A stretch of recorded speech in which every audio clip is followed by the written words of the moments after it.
घरा राहे धरोनिया थारा कीर्तनाची वाटी बराडिया ऐसा लोटी पावे धावनिया घरा राहे धरोनिया थारा तुका म्हणे घडे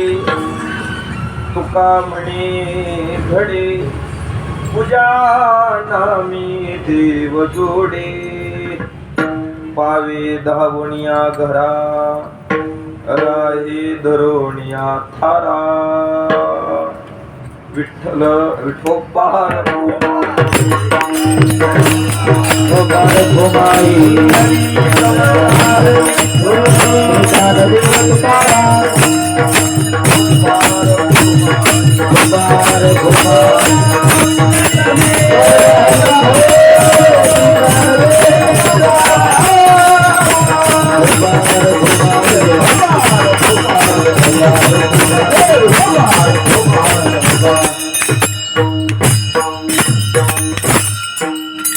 ओम ब्रह्मानंदं परमस्पदं केवलं ज्ञानमूर्ति द्वन्द्वातीतं गगनसदृशं तत्त्वमस्यादिलक्ष्यम् एकं नित्यमिमलमचलं सर्वधी साक्ष्यभूतं भावातीतं त्रिगुणरहितं सद्गुरुं तन्नमामि।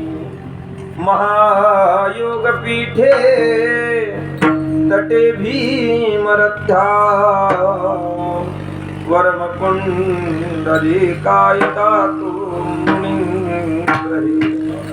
समागत्य तिष्ठन् तमानन्दकन्दं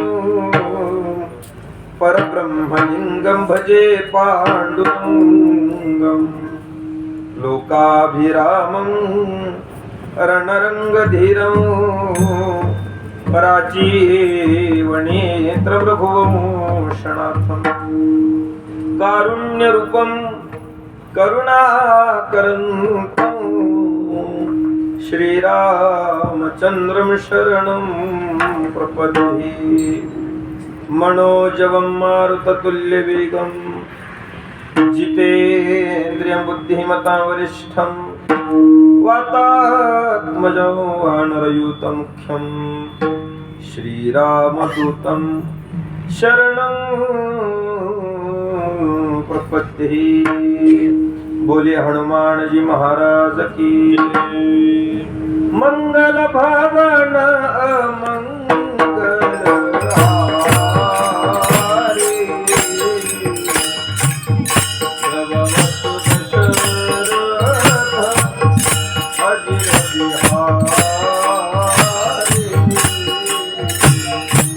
मंगल भवन अमंगल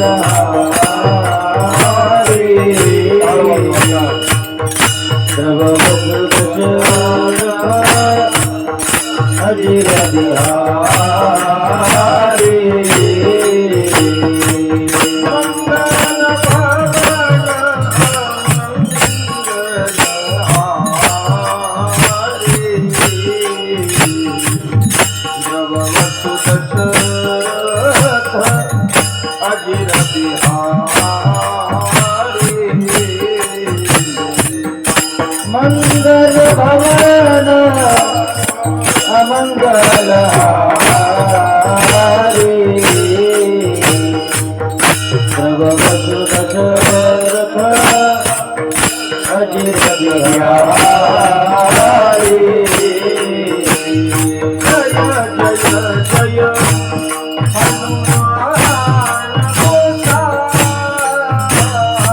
जय जय जय जय हनुमान गाये। कृपा करो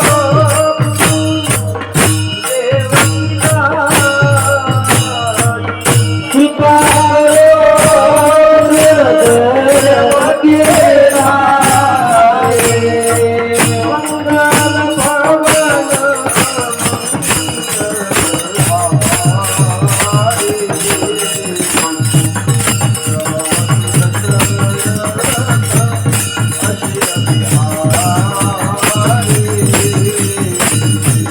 मंगल भवन अमंगल हारी सर्वबधु दशरथ अजिर बिहारी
आद्यत्रय जननी देवाचे मुक्ताबाई नमो त्रिभुवन पावनी मुक्ताबाई नमो त्रिभुवन पावनी. आता बंधू श्रोतेजन जे अखंड सावधान जयास त्रिकाळाचे ज्ञान सर्व काळ निरअभिमानी. आता बंधू श्री संत सज्जन जे परमार्थाचे अधिष्ठान जयाचे निगुह्य ज्ञान प्रगटे जनी. नरदेह परमार्थी लाविले तरीच याचे सार्थक झाले नाही तरी व्यर्थचे गेले. नाना आघाते मृत्यू पंथे दया क्षमा शांती तेथे देवाची वसती. पावे धावणिया घरा राहे धरोणिया थारा. उपस्थित श्रोते सज्जन पंडित मायबाप, सेवेसाठी निवडलेला अभंग संत हृदय सम्राट देहू निवासी जगद्गुरु तुकोबरा यांच्या गाथ्यातील 4 चरणाचा अभंग आपण सेवेसाठी निवडलेला आहे. अभंगावर चिंतन करण्यापूर्वी अल्पसा परिहार देणे हे वक्त्याचं कर्तव्य. त्याला अनुसरून प्रतिवर्षाप्रमाणे श्री संत शिरोमणी मारुती महाराजांच्या या पवित्र दरबारामध्ये विसावा मंदिरामध्ये दरवर्षी आपण ज्या आनंदाने ज्या उत्साहाने संपूर्ण मंडळी मिळून हा उत्सव साजरा करतात, याही वर्षी अगदी त्याच आनंदाने त्या उत्साहाने आपण सगळ्यांनी केलेलं हे नियोजन आणि आज चालत असणाऱ्या उत्सवातील आजची ही 3ऱ्या दिवसाची सेवा सद्गुरु श्री महेश महाराजांच्या आज्ञेने प्राप्त झालेली सेवा. त्यानिमित्तानं सगळी गावातील परिसरातील वारकरी मंडळी आपल्या सगळ्यांच्या पवित्र उपस्थितीमध्ये आपण ज्यांच्या मुखातून श्री संत शिरोमणी नामदेव महाराजांचं जीवनचरित्र ऐकताय, श्रीरामकृष्ण महाराज आधीच आपण मारुती महाराजांवर प्रेम करणारा सगळा त्यांचा भक्त परिवार आपल्या सगळ्यांच्या पवित्र उपस्थितीमध्ये जगद्गुरु तुकोबारायांच्या अभंगाची सेवा अगदी काही संकल्पित वेळेत आपल्याला साजरी करायची आहे. एकदा सगळ्यांनी भजन करा. विठोबार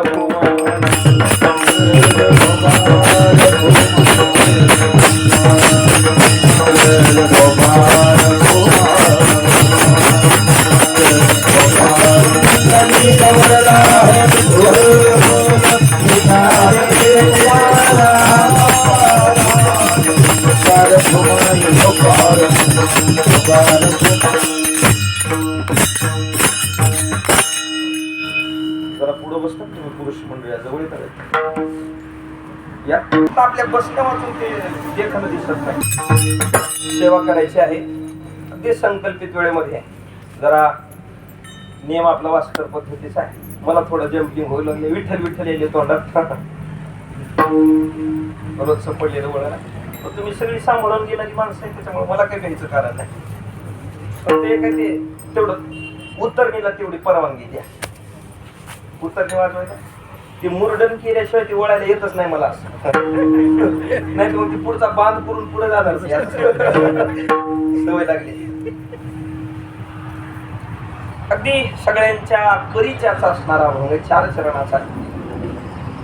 या अभंगाच्या माध्यमातून तुकोबारांनी संतांच्या घरचं खरं वैभव सांगितलेलं आहे. जेणेकरून भगवान परमात्मा संतांच्या हृदयामध्ये का राहिला किंवा संतांच्या घरी जाऊन का राहिला त्याची काही कारणं तुकोबाराने अभंगातून दिलेली आहेत.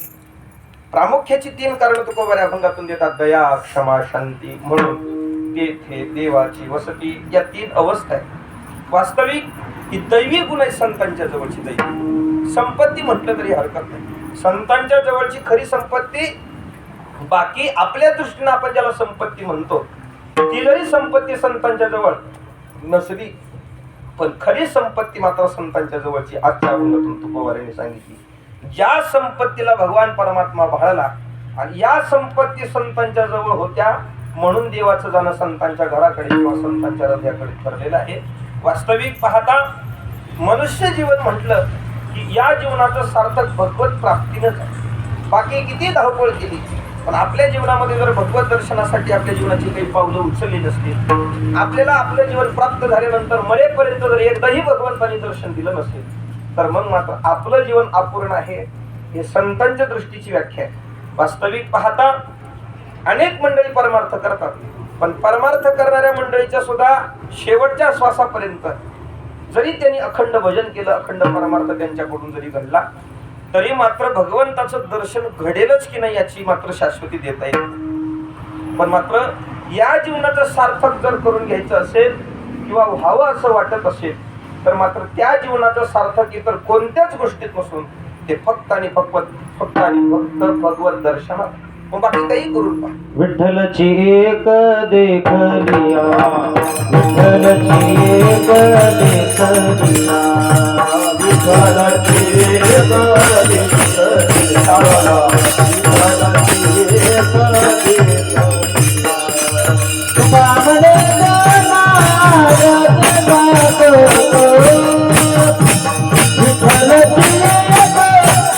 विठ्ठलची एक देखलिया.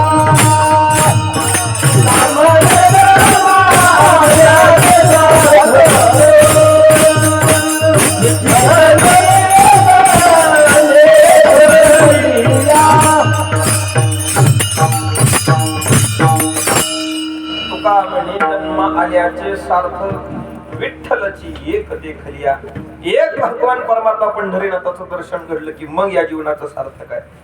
तुकाराम महाराज म्हणले तुका म्हणे जन्म आल्याचे सार्थक विठ्ठलची एक देखलिया.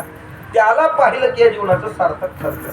वास्तविक मूर्ती रूपानं आपण त्याचं दर्शन करतोच पण मात्र खऱ्या रूपानं भगवान पंढरीनाथांना जर आपल्याला दर्शन दिलं तर मग या जीवनाचं सार्थक. या जीवनाचं सार्थक फक्त आणि फक्त भगवत दर्शनात. शुकाचार्य महाराज सांगतात का नाही, किंमो हे तो रक्षतेन सुपुष्टेन बलियसा ध्रुवेन शरीरेन शुकशास्त्रम कथां विना. भागवत महात्म्याच्या सुरुवातीला लिहिलेली ही श्लोक आहे. संकादिकाचा आणि नारदांचा चाललेला संवाद आहे. किंमो हे तो रक्षतेन. या मनुष्य जीवनाचं या शरीराचं सार्थक कोणत्या गोष्टीत आहे बाबा, काय केल्यावर याचं सार्थक होईल की मोहितो. याला या शरीरावर प्रेम केलं, याला मोहानं सांभाळलं म्हणून या शरीराचं सार्थक होईल. अहो किती माणसं शरीरावर प्रेम करतात पहा. सकाळी उठल्यानंतर आपण आपल्या ब्रशवर जे पेस्ट घेतो का नाही, कोलगेट घेतो, अगदी 10 पैसेपेक्षा सुद्धा कमी ते पेस्ट लागत असेल आपल्याला ब्रशवर. दात घासण्यासाठी सकाळी जेवढा तुकडा घेतो आपण, 10 पैशापेक्षा सुद्धा त्याची कमी किंमत लागत असते. इथून माणसं शरीराला सांभाळण्याचा प्रयत्न करतात. ते 1 रुपयाच्या शॅम्पू पासून 7 रुपयाच्या फेअर अँड लवली पर्यंत नाही, तर हजार रुपयाचे प्रोडक्ट माणसं शरीराला चांगलं याच्यावर प्रेम करताना याला सांभाळतात. हजारो रुपयाचे प्रोडक्ट याच्यावर खर्च करतात. मला सांगा किती शरीरावर प्रेम केलं, किती याला मोहानं सांभाळलं म्हणून या शरीराचं सार्थक होईल की मोहितो रक्षितेन सुपुष्टेन. याला किती रक्षण केलं म्हणून याचं सार्थक होईल. सुपुष्टेन बलियसा, याला किती धष्टपुष्ट बनवलं, याला किती चांगलं खाऊ घातलं पिऊ घातलं म्हणून या शरीराचं सार्थक केलं. किती याला धष्टपुष्ट बनवलं म्हणून याचं सार्थक आहे. याचं सार्थक त्याच्यात किती खाऊ घातलं म्हणून शरीराचं सार्थक होईल नाही होणार. किती महाराष्ट्र केसरी आपण गाजवले म्हणून या शरीराचं सार्थक होईल. पुरस्कारानं आपल्याला सन्मानित करता येईल, पण भगवान परमात्म्याच्या पुरस्कार मिळवण्यात मात्र आपण हार मानल्याशिवाय राहणार नाही. का तर तो पुरस्कार आपण शरीराला धष्टपुष्ट बनवूनच मिळू शकतो. असं काही मंडळी याच्यासाठी प्रयत्न करतात, शरीराला मोहानं सांभाळणं धष्टपुष्ट बनवण्यासाठी कित्येक लोकांचे प्रयत्न चालू आहेत. त्याला धष्टपुष्ट बनवण्यासाठी प्रयत्न. एकाला माळ घातली, माळ आणि माळ घातल्यावर 5-6 महिन्याने भेट झाली माझी. आता साहजिकच आहे, ज्याला माळ घातले त्याचा गळाच बघणार की मी. 5-6 महिन्याने भेट झाल्यावर गळा बघितला, तो उघडा दिसला मला. आधीच माणसाला गुड्या काढून चलायची सवय आणि त्याच्यात मग त्याचा गळा उघडा दिसला. आणि मी त्याला म्हणलं मामा माळ हो, आणि ते मामा म्हणजे महाराज काढलो की हो. आणि मी म्हणलं का बरं हो. ते म्हणले महाराज माळ घातली आणि तुम्ही माळ घातल्यापासून ते खायचं प्यायचं सोडलो. म्हणलं बरोबरच आहे. नाही महाराज खायचं प्यायचं सोडलो आणि ते खायचं प्यायचं सोडल्यापासून माझं शरीर ढासळू लागले आणि ढासळल्यामुळे मग माळ काढली पुन्हा डबल खायला चालू केलं. मला सांगा किती पैलवान या शरीराला बनवलं म्हणून शरीराचं सार्थक होईल होणार. अध्रुवेन शरीरेन सुखशास्त्रम कथाविना. सनकादिकांचं उत्तर आहे अध्रुवेन शरीरेन सुखशास्त्रम कथाविना. या जीवनाचं सार्थक कधी होईल तर ते भगवत चिंतनाच्या श्रवणानं, हरिकथेच्या श्रवणानं. संत महात्म्यांनी ज्या ज्या काही गोष्टी या शरीराच्या सार्थकतेच्या दृष्टीनं जोडल्या त्या सगळ्या देवासाठी जोडल्या. भगवत दर्शनाच्या अपेक्षेने हे याला जीवनाला पूर्णत्व येणार आहे. या जीवनाला खरं सार्थक भगवत भजनानं, हरिकथेच्या श्रवणानं याला सार्थक आहे. मग बाकी कितीही प्रयत्न करू द्या, जर या माणसानं भजन केलं नाही किंवा देवावर प्रेम केलं नाही किंवा देवासाठी काही प्रयत्न केले नाही तर त्याचा परिणाम वाईट त्याला भोगावं लागणार म्हणजे लागणार. हानोनी थोबाड फोडी काळ, हानोनी थोबाड फोडी काळ, होळी काळ थोबाड फोडी काळ, हानोनी थोबाड काम हे तरी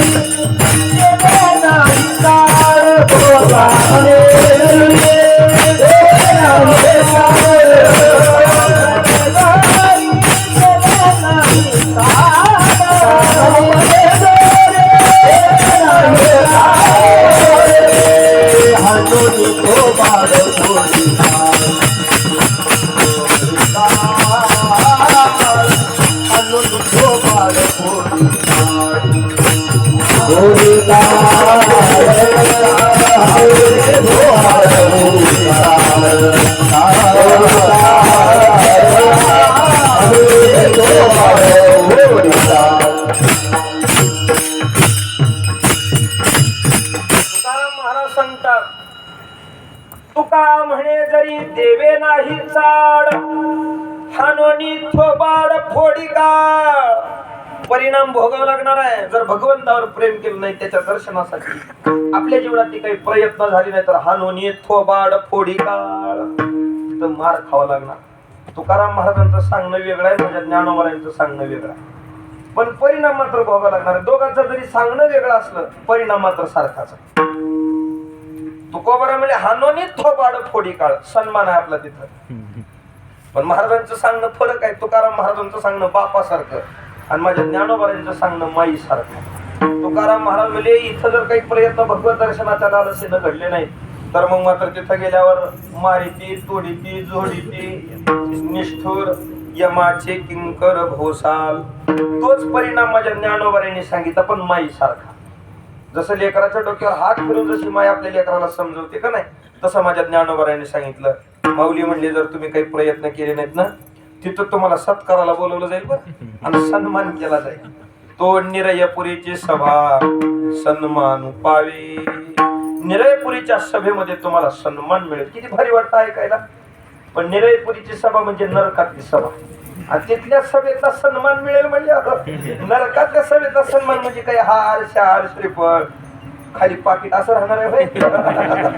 नरकातल्या सभेचा सन्मान म्हणजे तुकाराम महाराज म्हणजे मारिती तोडीती झोडीती. पण हे परिणाम ठरलाय कशामुळं, त्याचं कारण आहे आपण भगवत दर्शनासाठी काही पावलं उचलले नाही तर.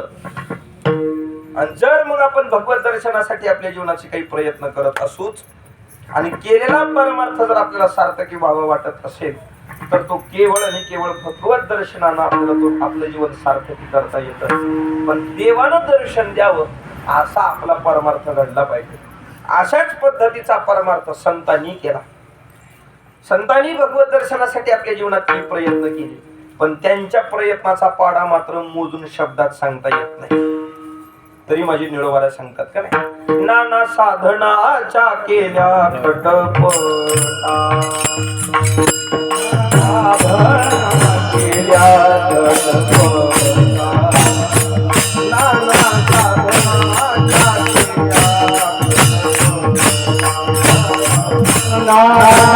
साधनाच्या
साधनासाठी जे प्रयत्न केले ते प्रयत्न म्हणजे साधी प्रयत्न नाही.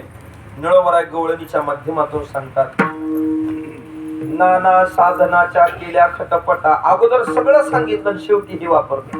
याच्या अगोदर निळोबराय म्हटले, याची लागी हो त्यजियले भोग, याची लागी हो केले नाना याची लागी हो अंगाची योग, याची लागी या विषयाचा त्याग, जन्मोजन्मांतरी केले शोधना. अनेक सांगितलं. आणि पुढे नाम निळोबराय म्हटले, आता हे सगळं सांगत बसण्यापेक्षा नाना साधनाच्या गेल्या खटपटा परित्या याची न पवती दारवंटा. ऐका नाही, आम्ही भरपूर प्रयत्न केली पण मात्र प्रयत्नाला फळ लवकर येत नाही बाबा. माणसं प्रयत्न करतात पण प्रयत्न करत असताना माणसाला असं वाटतं की मी केलेल्या प्रयत्नाचं फळ मिळालंच पाहिजे. फक्त त्याच्यासाठी काही कालावधी गेला पाहिजे. त्या कालावधीचं वाट बघायला आपल्याला जमत नाही. पण संत महात्म्यांनी केलेली जी प्रयत्न आहेत, त्यांनी त्या केलेल्या प्रयत्नानंतर जी वाट पाहिली, ती वाट म्हणजे काही एका जन्मापुरती आहे का? जन्मोजन्मांतरी केली हे सूचना. अनेक जन्मात त्यांनी ती वाट पाहिली. अनेक जन्म फक्त वाट बघण्यात गेलेली असेल. अनेक जन्मोजन्मी आम्ही बहु पुण्य केले. आणि मग हे सगळं घडल्यानंतर तेव्हा या विठ्ठले कृपा केली. पण कधी? जन्मोजन्मी आम्ही बहु पुण्य केले. एक जन्मापुरतं नाही, एखाद्या आठवड्यापुरतं सप्त्यापुरता परमार्थ नाही संतांचा. संत महात्म्यांचा परमार्थ अनेक जन्मात नाही. आणि अनेक जन्मातलं फळ कुठंतरी एका प्रयत्नानं एका अपेक्षेनं त्यांना प्राप्त झाले. अनेक जन्मानं केलेली प्रयत्न कुठे शेवटी मिळाले. वास्तविक पाहता आज सगळी माणसं प्रयत्न करतात. भगवत दर्शनाच्याही दृष्टीने घ्या, काही परमार्थ करणारी माणसं कमी राहिले नाही. पूर्वी पुण्यात तर एखाद्या गावात सप्ताह असायचा, कुठं तर 2-4 खेड्यात मिळून एका ठिकाणी सप्ताह. पण आता वाड्या वस्तीला सप्ते चालली. परमार्थ कमी असं नाही, पण जे संतांनी मिळवलं ते सगळ्यांनी मिळवलं असंही. परमार्थाला कमी नाही, पण मात्र याचा फळाचा विचार केला तर मात्र जे पूर्वी ज्यांनी ज्यांनी परमार्थ केला सहज मिळायचं. आज घराघरात परमार्थिक आहेत, पण मात्र संतांनी जे मिळवलं ते मिळवणारी माणसं मात्र जगात खूप कमी आहेत. म्हणून संत महात्म्यांच्या प्रयत्नाचं फळ संतांना मिळालं का? तर त्यांनी अपेक्षा केली पण खूप उशीर. अगोदर त्याच्यासाठी खूप प्रयत्न केले. आपण ही प्रयत्न करतो, पण आपल्या प्रयत्नाचं असं घडतं, प्रयत्न केले नाहीत केले तर आपल्याला फळाची अपेक्षा. पण मात्र प्रयत्न तर करावे हे खरंच आहे. प्रयत्नाशिवाय कोणाला फुकट काहीच मिळत नाही. फुकट कोणाला मिळत? तुकाराम महाराज तर म्हणते, मी राशीचे मुन शेत, मी राशीचे मुन शेत, मी राशीचे मुन शेत, मी राशीचे मुन शेत, मी राशीचे मुन शेत, मी राशीचे मुन शेत, मीरा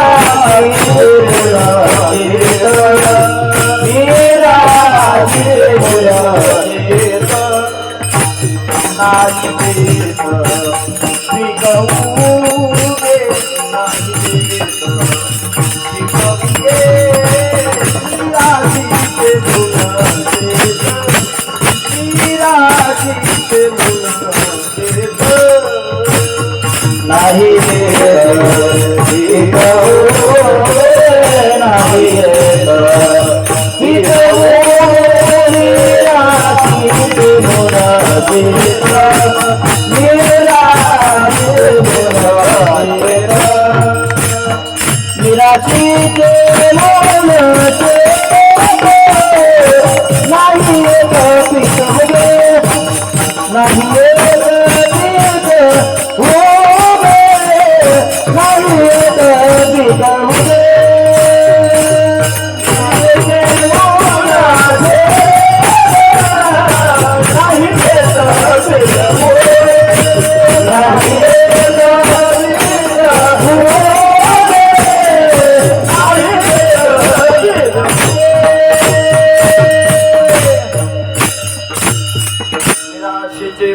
शेत नाही येत पिकवगे.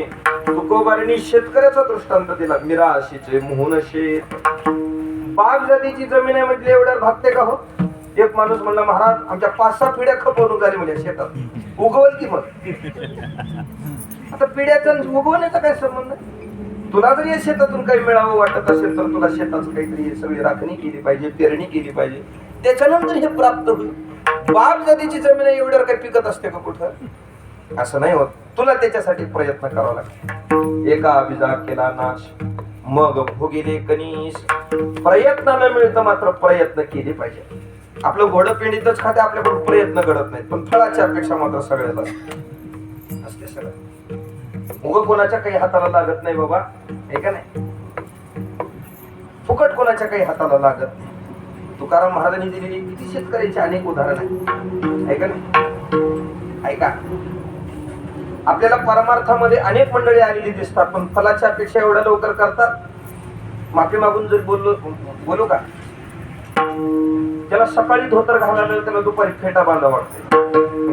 ज्याला दुपारी फेटा बांधायला त्याला रात्री कीर्तन करा वाटतंय. आणि ज्यानं रात्री कीर्तन केलं ते दुसऱ्या दिवशी तिसऱ्याला माळ घालायला तयार.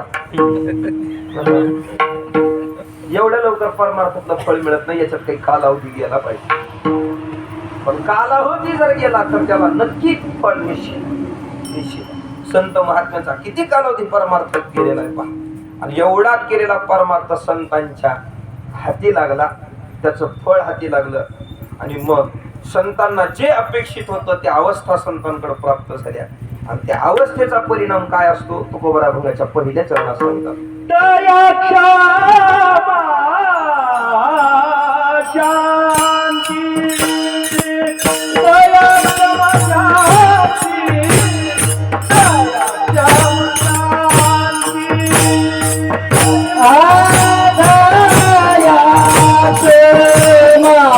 शांती. दया क्षमा शांती,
संतांच्या जवळ प्राप्त झालेल्या अवस्था तुकोबाराय सांगतात. देव संतांच्या घरी गेले पण कधी दया क्षमा शांती या 3 अवस्था संतांकडे असल्यामुळं तेथे देवाची वसती.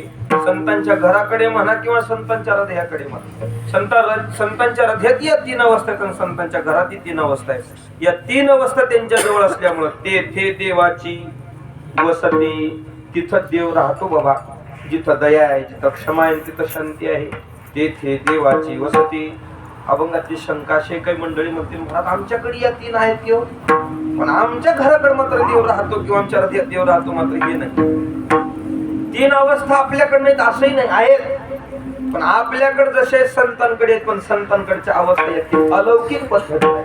आपल्याकडे नाही असं नाही आहे, पण आपल्या या 3 अवस्थेला काही मर्यादा आहे. बस एवढंच सांगायचं आणि मला सेवा आटोपायचं. 3च अवस्था मला तुम्हाला टप्प्याटप्प्याला सांगायच्यात. ऐका, आपल्याकडे ही दया आहे, आपल्याकडे ही क्षमा आहे, आपल्याकडे ही शांती आहे. पण आपल्या जवळच्या असणाऱ्या शांती वेगळ्या, ही दया वेगळी, आपल्या जवळची असणारी क्षमा वेगळी. पण संतांच्या जवळ या 3 अवस्था अलौकिक पद्धतीने टप्प्याटप्प्याने विचार करू. पहिली गोष्ट तुकोबारीने अभंगातून सांगितली. अभंगाचा पहिला शब्द आहे काय हो झोपलेला मावशी? अभंगाचा पहिला शब्द दया. संतांकडे काय अलौकिक आहे? संतांकडे दया अलौकिक. शिव्या दिलेल्या शब्दांना अभंगाला किंमत प्राप्त झाली.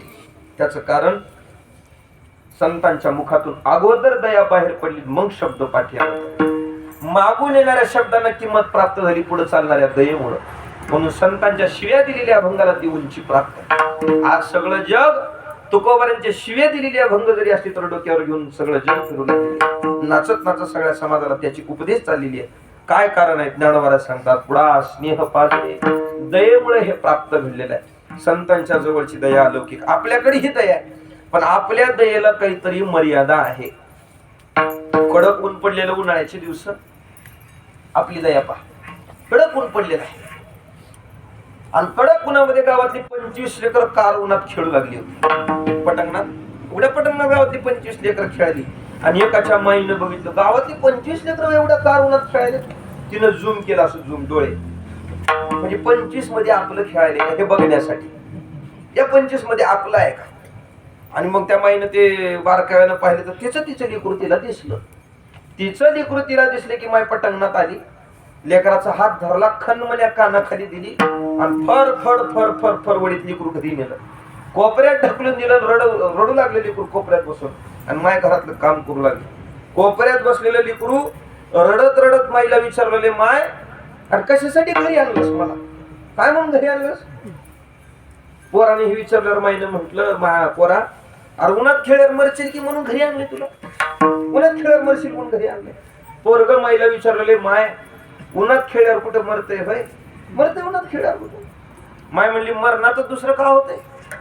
पोरग माईला विचारलेले, माय उन्हात खेळ्यावर जर मेलं असतं, मला एकट्यालाच घरी आणलंस, मला सोडून गावातले 24 लेकरं खेळाल्या, त्याचं कसं? माय म्हणजे त्यांची तिकडं राखू दे, पण तू मात्र घरात गप. मग तू मात्र घरात गप. मला सांगा, आपल्या लेकरावर जे माईचं प्रेम असतंय ते गावातल्या दुसऱ्या लेकरावर राहते का? गावातल्या सोडा हो, सख्यानंदच्या सख्या जावच्या लेकरावर तेवढं प्रेम राहते. पण संत महात्म्यांच्या जवळची दया काय अलौकिक. दया करणे जे पुत्राशी त्याची दाता आणि दासी,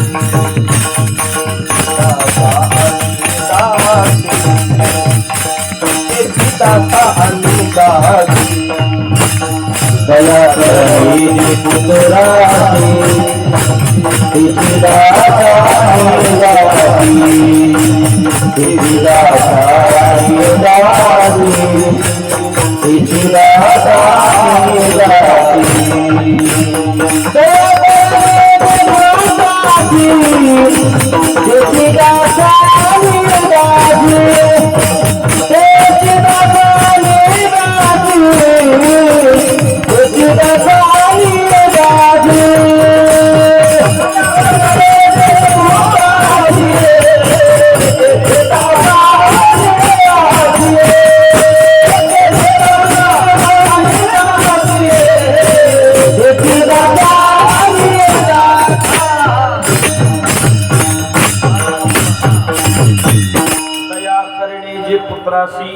त्याची दास आणि दासी. जे स्वतःच्या लेकरावर संतांचं प्रेम आहे ते गावातल्या दुसऱ्या लेकरावर असं नाही.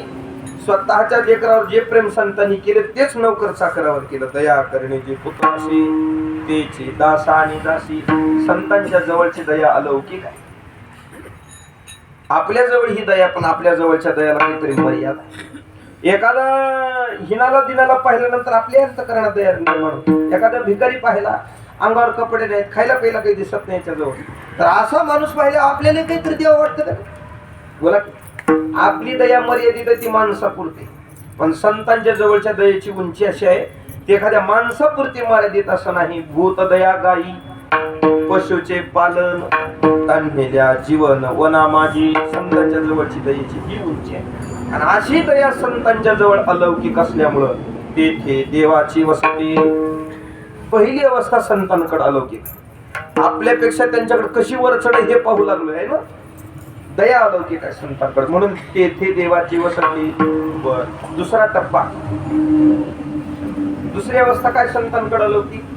पहिला शब्द दया, दुसरी संतांकडे काय अलौकिक आहे. संतांकडे क्षमा अलौकिक. आपल्याकडे ही क्षमा आहे, संतांच्या जवळ ही क्षमा आहे. पण आपल्या जवळची क्षमा वेगळी आणि संतांच्या जवळची क्षमा वेगळी. आपल्या जवळची क्षमा एखादा चुकला तर माफ करतोच की आपण. होय करतो माफ.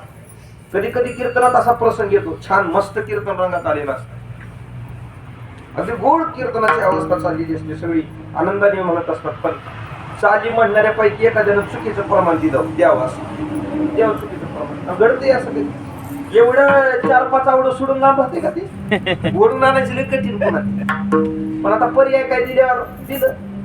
आता मला सांगा दिल्यावर त्या गायकाला काही रागवत बसावं काय बर. चुकीचं प्रमाण झालं म्हणजे काय पोलीस गाडी धरायला येणार आहे आपल्याला. होणार काय चुकायचं मोठं. माफ करतो की चुकलं तर चुकलं बसायला असं म्हणून सोडून देतो. माफ करतो आपण, करतो करत नाही असं नाही, करतो माफ. पण आपलं माफ करणं वेगळं, संतांचं माफ करणं वेगळं. क्षमा वेगळी आपल्या जवळची, संतांच्या जवळची क्षमा वेगळी. तुकोबारांना मंबाजी बोला काठीनं मार, बेदम मारलं, मारून मारून मारून ह्याला झाडाने खाली पडलं, तोंडाला फेस आला. तोंडाला फेस आला खाली चक्कर पडला. तुकाराम महाराज म्हणजे ह्याला काय झालं आता. महाराज मात्र त्याचे हात पाय सोडायले, झेंडूबाम छातीला लावायले, पण तरी काही त्याला शुद्धी येईल. तुकाराम महाराज घाबरले. तुकाराम महाराज पळत घरला गेले आणि पळत पळत घर गाठलं. लावलीला सांगितलं, लावले बाहेर बाहेर, मला लवकर तेलाची वाटी गरम करून देते. आईसाहेबांनी विचार केला, रोज तुकाराम महाराज घराच्या बाहेर चालले तर पक्वादाला कणिक करून मागायची. आज कधी नाही ते तेल गरम करून. काय हे प्रकार आहे म्हणून दरवाजाच्या आड मानून वाकून पाहिलं तर काय, महाराजांच्या अंगावरची बंडी फाटली. कोणीतरी तुकोबारांना मारलंय, अंग लाल बुंद झालंय, सुजलंय अंग. आईसाहेबाच्या डोळ्यात पाणी आलं. पटमन आरावरती वाटी गरम केली, कापसाचा गोळामध्ये टाकला आणि वाटी घेऊन महाराजांच्या जवळ आले. महाराज थांबा, मी अंग शेकून देतो तुमचं. तुकाराम महाराज म्हणजे मला माझं अंग शेकायचंच नाही. म्हणजे मग मला ज्यानं मारलंय त्याचं अंग शेकायला जायचं. पण हे उलटाच न्याय घेऊ. मला ज्यानं मारलंय मला त्याचं अंग शेकायला जायचं. एक जणांची चांगली भांडणं चालली होती. हे मध्ये आठवलं म्हणून सांगते, ते पूर्ण करणार आहे मी. चांगली भांडणं चालली होती आणि भजण्यातली होती. चांगलं असं गच्चीला चांगलं चाललेलं होतं. काय चाललंय हे असं. तुम्हाला गांधीचे शब्द माहित नाहीत का. काय एका गालावर मारला तर दुसरा पुरं करा, तुम्ही त्याला मारायचे असं. ते म्हणजे महाराज बरोबर आहे तुमचं. एका गालावर मारल्यावर दुसरा गाल पुढं करा हे गांधीजीने सांगितलं, पण पुन्हा काय करा हे कुठं सांगितलं. दुसऱ्या गालापर्यंत बरं होतं, मी गप्प होतो खरा आहे. तिसऱ्या वेळेस गप्प होत पुन्हा मी चालू केले. आपल्या जवळची क्षमा वेगळे, माफ करत नाही. पण तुकाराम महाराज म्हणजे मला ज्यानं मारले ते चांगलं शेकायला जायचे. आईसाहेबांनी विचारलं, असा कसा उलटा न्याय आहे तुमचा. तुकोबाराय म्हणजे उलटा न्याय असं नाही. बघ म्हणे, आपण शेतकरी माणसं, आपल्या हाताला रोज कामाची सवय, काही ना काहीतरी आपण काम करतो. पण ज्या मंबाजी बोना आजपर्यंत एखाद्या लेखणीशिवाय दुसरं काही हातावर घेतलं नाही, त्या मंबाजी बोने एक झोडपाडची काठी माझ्या त्याच्या हातात घेतली. मला 2-2.5 तास बेदम मारले. काय त्याच्या हाताला वेदना होत असतील, त्या वेदना मला कमी करायला जायचे. देवाटी आपल्या जवळची क्षमा वेगळी, संतांच्या जवळची क्षमा वेगळी. जुने वारकरी मंडळी, काही कीर्तनकार मंडळी सांगायची. वास्तविक तो सांगावा का नाही हा भ्रमच आहे. तो जुने वारकऱ्यांकडून महाराज मंडळीतून ऐकले म्हणून सांगतो. एवढ्या पुरता हा समाज गबसला असं नाही, की मंडळी गबसली असं नाही. तुकोबारांची निंदा करू लागली. तुकोबारांच्या वर्चस्व त्यांना पटत नसायचं. महाराजांचा गाथा बुडवला. तुकोबारांनी साधनेनं तवरी आणला. अगोदरपेक्षा तुकोबारांचं नाव अजून लौकिक खूप वाढलं तुकोबारांचं. आणि मग मात्र तरी ती मंडळी गप्प बसली नाही. तुकोबारांची धिंड काढायची ठरली.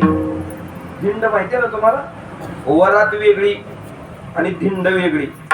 कौतुकानं काढली जाते त्याला वरात म्हणतात, आणि हिनवून काढली जाते त्याला धिंड म्हणतात. वरात वेगळी, धिंड वेगळी. हिनवून काढायचं ठरलं ते म्हणजे धिंड. मस्त 4-5 हलक्या लावल्या गावातल्या लोकांनी. महाराजाला गाडवावर बसवलं आणि गावातली माणसं हलक्यावर नाचू लागली. आणि तुकाराम महाराज गाडवावर बसून गावातले लोक नाचायला आनंद घ्यायचे. एखाद्याने जर चांगला ठुमका लावला की नाही, तुकारामाला वा वा वा म्हणायचे. लोक नाचले की तुकाराम महाराजाला गाडवावर बसून वा म्हणते. आणि ही धिंड फिरून फिरून फिरून फिरून फिरून 3-3.5 तासानं तुकाराम महाराजांच्या दारात आली. आणि जशी धिंड दारात आली तसं तुकोबाराने आपलं दार पाहिलं. तुकाराम महाराज हात मारतात, आवले बाहेर आहे, बाहेर बाहेर आहे, बाहेर बाहेर आहे बघ. गावातल्या लोकांना माझं किती कौतुक आहे बघ. आईसाहेब बाहेर आले आणि बाहेरून पाहतात तर काय तुकाराम महाराजाला गाडावर बसवलंय. गावातले लोक नाचायले आणि तुकाराम महाराज म्हणाले बघ गावातल्या लोकांना माझं किती कौतुक आहे. आईसाहेब म्हणले कौतुक आहे महाराज. तुकाराम महाराज म्हणले कौतुक नाही तर काय, मला ह्याच्यावर बसवलंय. ही मात्र आणवानी पाया नाही. 3-4 तास गावात फिरलेत म्हणजे प्रेम नाही तर काय, कौतुक नाही तर काय. बरं याच्या पुढचं सांगायचं झालं तर अगं 3-3.5 तास झालं बेदम नाचायले, काहीच नाही. ह्याला चहा नाही ना नाश्ता नाही ना पाणी. मी कौतुक नाही तर काय. बघ ह्याला चहा पाणी नाश्त्याची काय सोय कर. तुकाराम महाराज कौतुक म्हणत नाही तो त्याला. अगं कौतुक नाही तर काय. नवर देवाला किती बी सोय केली, पोरं नाचून किती नाचतील, किती बी भारीतली भारी सोय राहू द्या, अर्धा तास 1 तास ह्याच्या पुढे नाचतात होय पोरं. ह्याला काही दिलं नाही अजून, पण 3-3.5 तास झालं बेदम नाचायले. हे कौतुक नाही तर काय. आईसाहेबाच्या डोळ्यात पाणी आलं. आईसाहेब म्हणल्या महाराज जर या लोकांना तुमचं कौतुक असलं असतं तर या लोकांनी तुम्हाला गाडवावर नाही हो घोड्यावर बसवलं असतं. गाडवावर नाही घोड्यावर बसवलं असतं. हे तुकोबाराने शब्द ऐकले. तुकाराम महाराज खाली वाकून बघायलेत आणि तुकाराम महाराज म्हणाले हे काय गाढव आहे. मला एक तुम्हाला तुमच्याकडून उत्तर अपेक्षित आहे. मला सांगा तुकाराम महाराजाला गाढवातला आणि घोड्यातला फरक कळत नसेल का? हो बोला की हो. गाढव आणि घोडे ह्याच्यातला फरक कळत नसेल. तुकाराम महाराज म्हणाले गाढव आहे. काय साहेब म्हणजे महाराज गाढव नाही तर काय, ऐका गाढव नाही तर काय. तुकाराम महाराजांनी दिलेलं उत्तर एवढं गोड होतं. तुकाराम महाराज म्हणले तुला हे गाढव दिसत असेल, या गावाल्यानी मला गाढव म्हणून याच्यावर बसवलं असेल, हे गाढव म्हणून ठेवलं असेल मला याच्यावर.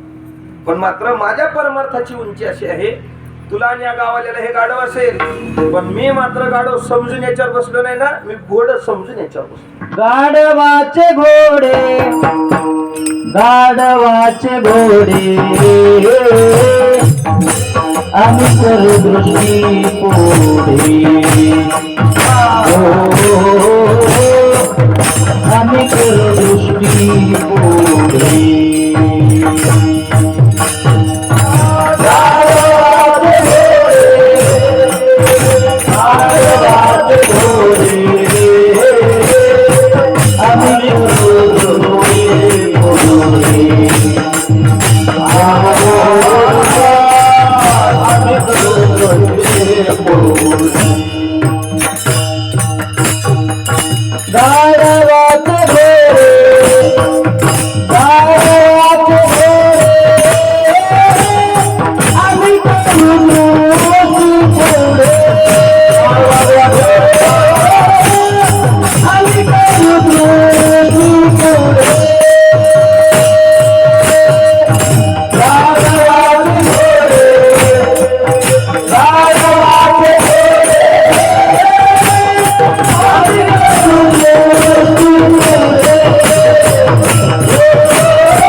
गाढवाचे घोडे आम्ही करू दृष्टी पुढे.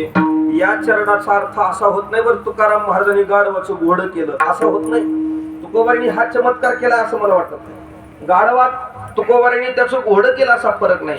महाराज म्हणले वास्तविक ते गाढवच आहे, पण माझ्या परमार्थ समजण्याची उंची एवढ्या वरची आहे.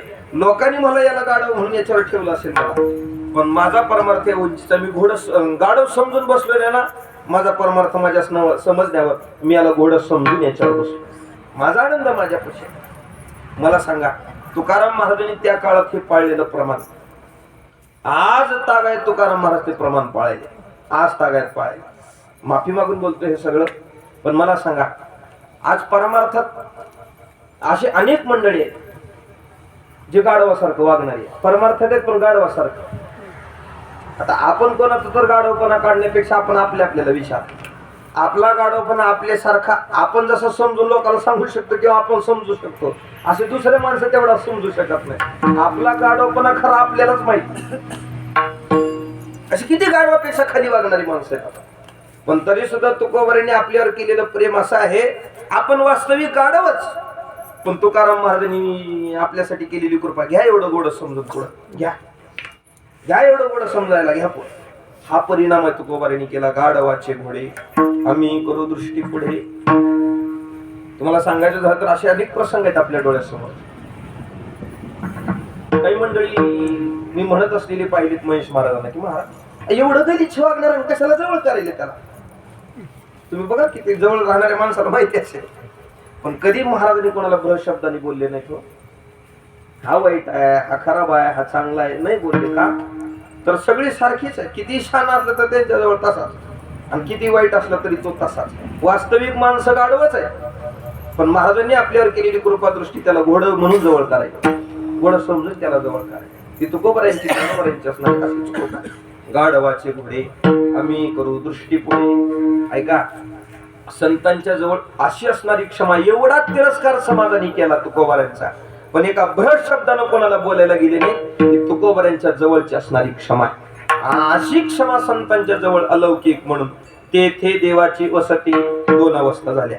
पहिली दया, दुसरी क्षमा आणि तिसरी शांती. आपल्या जवळ ही शांती आहे आणि संतांच्या जवळ ही शांती आहे, पण आपल्या जवळची शांती वेगळी आणि संतांच्या जवळची शांती वेगळी. आपल्या जवळ शांती नाही असं नाही, पण आपल्या जवळच्या शांतीला काहीतरी मर्यादा आहे. म्हणजे खवळत नाही म्हणून बरं आहे.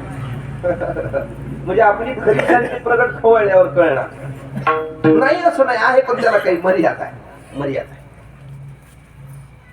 त्याला खवळलं की मग मात्र ते गप्प बसत.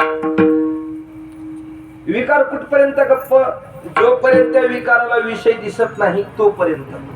पण एकदा का त्या विकाराला विषय दिसला की मग मात्र ते खवळायला वेळ लागत नाही. तसं आपल्याजवळ शांती आहे, पण त्याला खवळायला वेळ लागत नाही.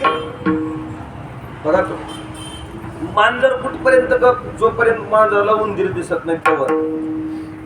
पण मांजराचा खरा बिचकलेलापणा बघायचा असं तर उंदीर दिसल्यावर. एका गावात एक मांजर होतं. मांजर ते रोज पोतीला जायचं. पोतीला आपल्या इकडं पोतीला वर्षभर पोती असते. एकानं ओवी सांगायची, त्याचा अर्थ एकाने सांगायचा. वर्षभर पोती.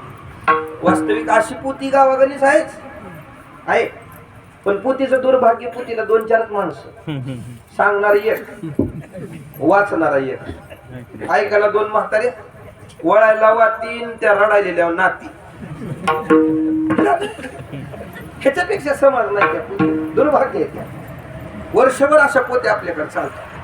पण कौतुक त्या गावचं असं होतं, त्या गावात मांजर चाललो पोतीला, आणि मांजराच्या डोक्यावर दिवा द्यायचा गावातल्या लोकांनी, डोक्यावर. आणि त्या दिव्याच्या उजेडात गावातल्या लोकांनी पोती वाचायची. पोती होईपर्यंत मांजर शांत करायचं. गावातले लोक कौतुक करायचे त्याचं. काय मांजर आहे हो, जे माणसाला कळलं नाही ते मांजराला कळलं. असं म्हणत म्हणत गावातले माणसं वाढू लागली हो. 4चे 6, 6चे 10, 10चे 12. कशाला? पोतीला नाही, मांजर बघायला. 20वर गेले, 40वर गेले, पोती ऐकायला नाही, मांजर बघायला. सगळं गाव आता पोतीला जमायचं. वास्तविक ते पोतीला नाही, फक्त मांजर बघायला. कौतुक चाललं मांजराचं. काय मांजर आहे? जे माणसाला कळलं नाही ते मांजराला कळलं. त्याचं वर्चस्व त्या गावापुरतं राहिलं नाही, ही बातमी परिसरात पसरली. काय या गावात मांजर आहे, अमुक अमुक गावात. त्या गावात मांजर पोतीला जाते, त्याच्या डोक्यावर दिवा दिला जातो, आणि त्या दिव्याच्या उजेडामध्ये मात्र पोती वाचली जाते. परिसरातली लोक टेम्पो घेऊन पोतीला. वास्तविक पोतीला कशाला? मांजर बघाय. टेम्पो माणसं यायची गावाला. पोती सगळा परिसर गच्च भरू लागला. इकडची पार्किंग इकडं, इकडले आलेले टेम्पो इकडं, जिकडं तिकडं. मांजर दिसना गेलं म्हणून स्क्रीन लावल्या गावातल्या लोकांनी. एवढं गाजलं. असे स्टॉल लागले, दुकानं लागले बाहेर, नारळ, उदबत्त्या, मांजराच्या फोटो. लोकांनी इकत न्यायच्या घरला आणि घराघरी जाऊन आरत्या सुरू झाल्या मांजराच्या. गुरुवारची वेगळी, बुधवारची वेगळी. मांजराची फोटो लय विकत लोकांना. असं वरच मांजराचं गावातल्या भजनाला खटकले हे. त्या गावातला भजन म्हणला आयुष्यभर भजन केलं, किलोवरच्या टाळा छटाकावर आणल्या, कुणी साधं चहाला प्यायला घरी कुणी नेलं नाही. आणि विनाकारच वाढले म्हणजे मांजराचं. तिची फजिती करतो म्हणा. एक दिवशी पोतीला उंदरी खिशात घेऊन गेला. मस्त रंगात पोती आलेली आणि गावातल्याच भजनी म्हणल्यावर पुढे जागा मिळाली. मस्त सगळा समाज स्तब्ध बसलेला आहे. सगळी मंडळी कौतुक करायचे. काय मांजर आहे जे माणसाला कळलं ते मांजराला कळलं. सगळी माणसाचं शांत परिसर गच्च भरलेला आहे. स्क्रीनवर सुद्धा लोक त्यालाच बघू लागलेली आहेत. आणि अशी मस्त रंगात आलेली पोती त्या वारकऱ्याने खिशातला उंदीर काढला आणि पुढं सोडला. टन टन टन टन उद्याच्या माणसाच्या उंदरानं मारल्या. मांजर ग बसला असेल भाई. वाती की कड, दिवाळी की कड, तेल पोतीवर, मांजर तिसरी कड. मला सांगा मांजर गप कुठपर्यंत? उंदीर दिसत नाही तोपर्यंत. मांजर शांत नाही असं नाही आहे, पण त्याला मर्यादा आहे त्या उंदराची. उंदीर दिसलं की मग मात्र त्याची मर्यादा संपली. तसं आपणही शांत नाही असं नाही, पण याला काही मर्यादा आहे. आपल्या इंद्रियाला विकार दिसत नाही तोपर्यंत हे शांत आहे, पण एकदा का याला विषय दिसला खवळायला वेळ लागला. शांती नाही असं नाही, पण त्याला काही मर्यादा आहे. खवळले की आपली शांती प्रगट होते. प्रगट होते. आपल्याकडे तीर्थयात्रेला माणसं जातात. काशी तीर्थयात्रेला गेल्यानंतर व्रत करायचं असतं. व्रत काहीतरी सोडून यायचं असतं व्रत करण्यासाठी. आपल्याकडे माणसं काशीला गेल्यावर काय सोडतात? हो कप कप कप. चहा सोडत नाही माणसं, कप सोडतात. चहा जमतय फुलपात्रात द्या, प्लेटात द्या, वाटीत द्या, फक्त कपात नको. सोडायचं असेल तर चहा सोडा किंवा, पण माणसं चहा सोडत नाही, कप सोडणार. कप असं व्रत धरतात काहीतरी. एक माणूस 10-12 दिवस गावात दिसला नाही. गावात पुन्हा 10-12 दिवसानं दिसल्यानंतर वट्ट्यावरची माणसं म्हणली दिसला गेलो 10-12 दिवस झालं, कुठे गेलतो? ते म्हणजे काशीला गेलो होतो. काशीला गेल्यामुळे मी दिसलो नाही गावात. बघा वट्ट्यावरची म्हातारी सगळी. एका म्हातारीने विचारलं कुठे गेलतो? काशीला गेलतो. काशी. अरे ती काशीला गेल्यावर काहीतरी सोडतात मन, का सोडून आलेस? असं विचारल्यावर काशीला गेलेला माणूस म्हणला मामा माहिती आहे मला, काशीला गेल्यावर काहीतरी सोडतात माहिती आहे मला. मी माझा राग सोडून आलो तिथे. काय सोडलंय? राग सोडून आलो. म्हातारी चॅप्टर वट्ट्यावरचे. का सोडलेस बाळा? ऐकू आली मला. बघ मामा राग सोडून आलो तिथे. राग सोडून ऐकू ना गेले रे बायकोच. ऐकून ऐकून कान भदीर झाल्या. जरा जोऱ्यात सांग का सोडलाय? मामा राग सोडून आलो. हो राग सोडला म्हणाले तुम्ही तिथं. राग सोडून आलो.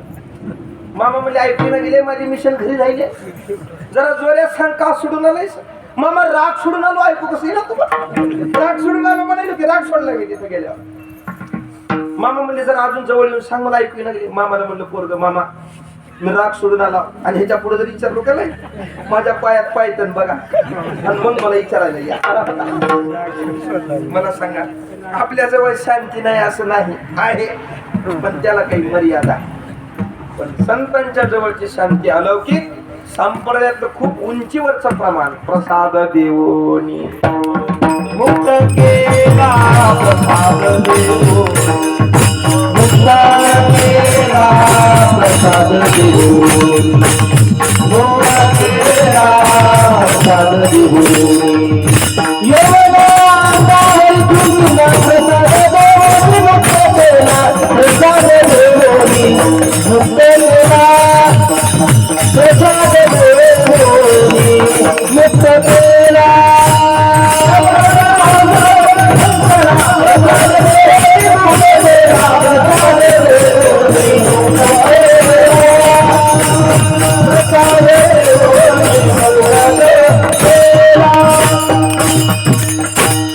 यवन अंगावरी थुंकला.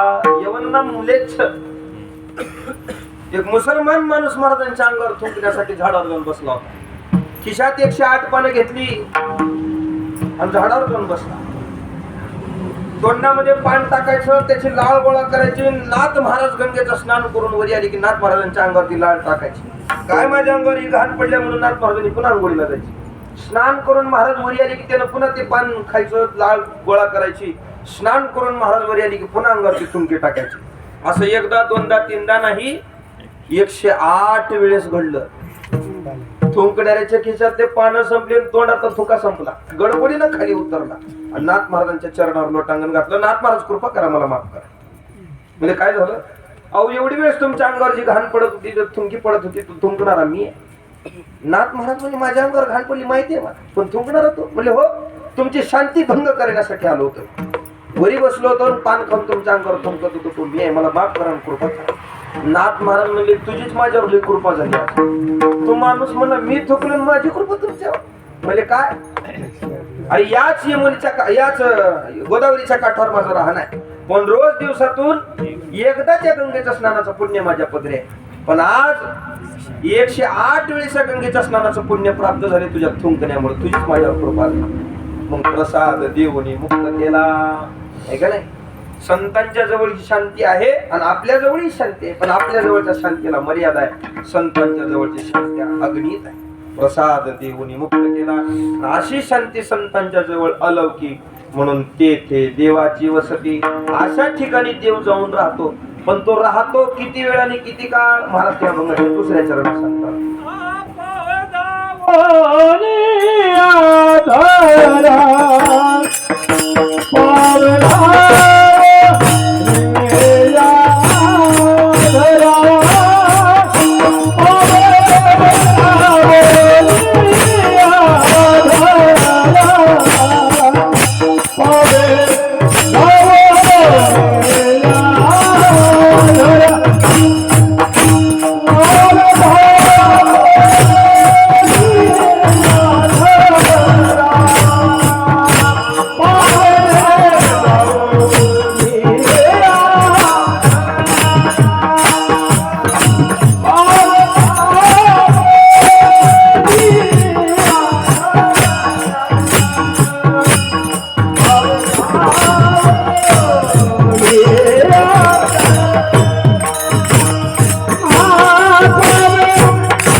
तिथं देव राहतो, पण पावे धावून या घरा, अशा घराकडे देव धावून जातो आणि राहतो कसं, राहे धरून या थारा, थारा बनून तिथं राहतो, निवांत राहतो देव. ऐका, वास्तविक जशा या 3 अवस्था संतांच्या जवळ अलौकिक आहेत असं आपण वर्णन केलेलं आहे, पण या 3 अवस्था संतांच्या जवळ अलौकिक असण्याचं कारण, या 3 अवस्थेच्या ठिकाणी काही विकार वसलेले असतात.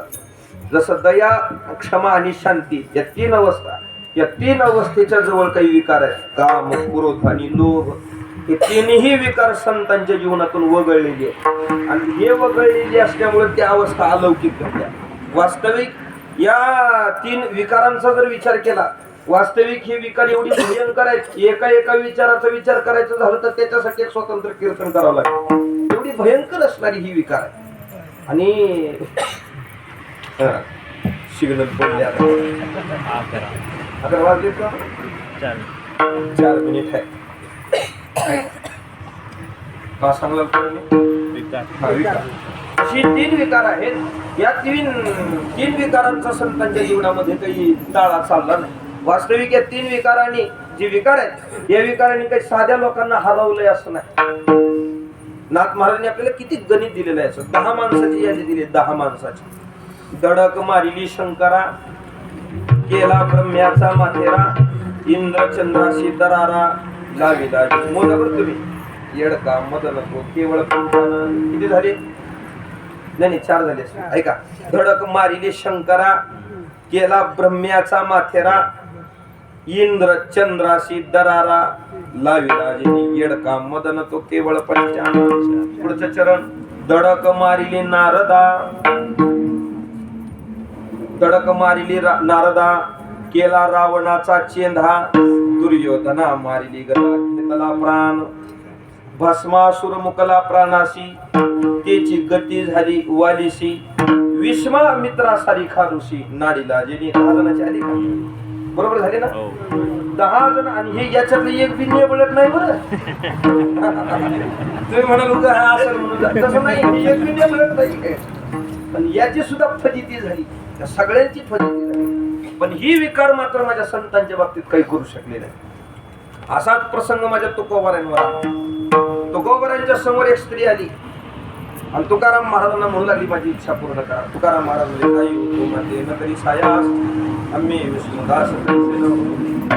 तुकोबारांचा हाच प्रसंग माझ्या छत्रपती शिवाजी महाराजांवर आला. पण मात्र सुभेदाराची ती सून अगदी बोळवण करून छत्रपतीने परत पाठवली.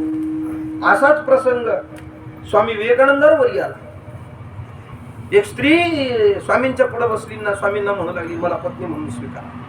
स्वामींनी विचारलं, मी पती होऊ तरी तुझं कशासाठी? काय कशासाठी व्हावं? तुझी अपेक्षा तरी काय? त्या स्त्रीनं सांगितलं की मला तुमच्यासारखा मुलगा पाहिजे, म्हणून मला तुमची पत्नी करून घ्या. स्वामीजींनी दिलेलं उत्तर एवढं गोड होतं. स्वामीजी म्हणले, मी तुझा पती व्हावं मग तुला लेकरू व्हावं, हे कशाला एवढं वाढवत बसायचे? मलाच तुझा मुलगा समज. अशा प्रसंग काही इतिहासात कमी आलेली. स्वामी विवेकानंद होते म्हणून बरं आहे. त्याच्यात आजकालचं एखादं बुवा असता लगे लगे गळ्यात खांद्यावर हात टाकून म्हणला असता, आधी खंडाला. हा प्रसंग इतिहासात काही कमी साधू झाला, पण विकाराची मजल चलली नाही हो त्यांच्यावर, आहे का नाही? म्हणून हा विकारावर मिळवलेला विजय आणि त्याच्यामुळे संतांच्या जवळ दया अलौकिक, क्षमा अलौकिक, शांती अलौकिक. आणि म्हणून अशी अवस्था संतांच्या घरामध्ये असल्यामुळं राहे धरोनिया थारा असा देव संतांच्या ठिकाणी राहतो. मनामध्ये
Oh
तेथे देवाची वसती. मग असा ते त्यांच्या घराकडे पावे धावून या घरा.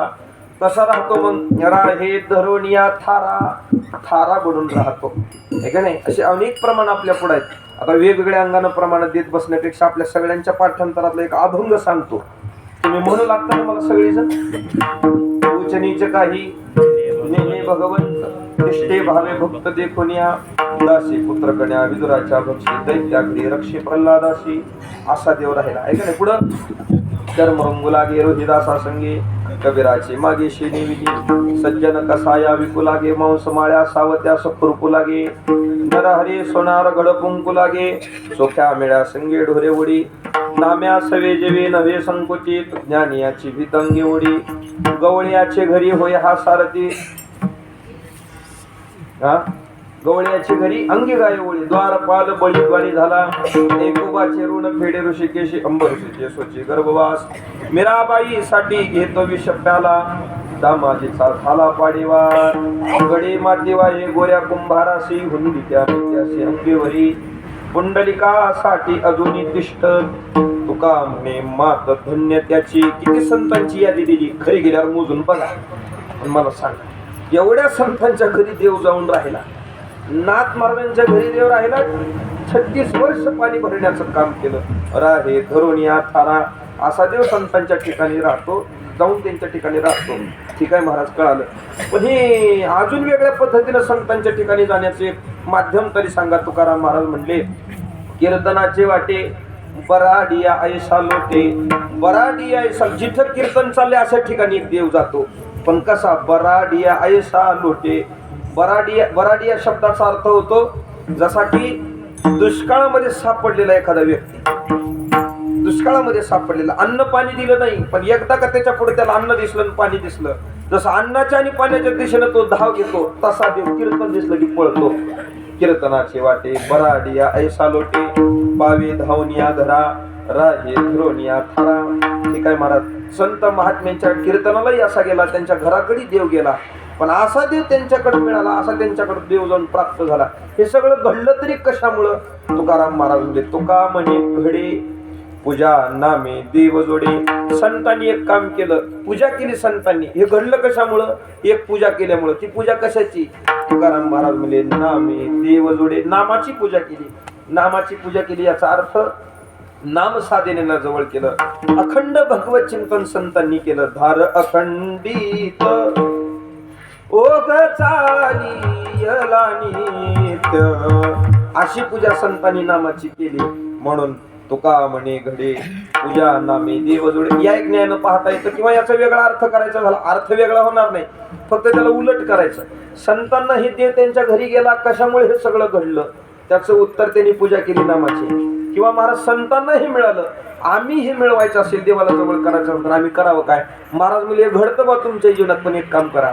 पूजा नामे देव जोडे. नामाची पूजा करा याच्यानं हा जोडला जातो. म्हणून तुका म्हणे घडे पूजा नामे देव जोडे. पावे धावून या घरा. राहे धरून या थारा. झालेली सेवा. उपस्थित सगळी झोपलेले मायबाप आपल्या चरणाची सेवा समर्पित करतो.